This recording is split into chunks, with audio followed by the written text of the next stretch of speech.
তো আমাদের এখন ফুল প্যাকিং রেডি, আমরাও রেডি হয়ে গেছি। আর এখন টাইম হচ্ছে 2:25 না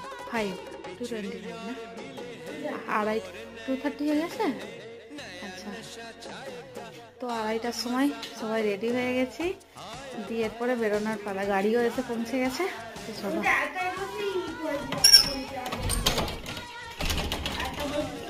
এই ওইদিকে ওই গেটটা লক করতে হবে সম্ভবত, ওই গেটটা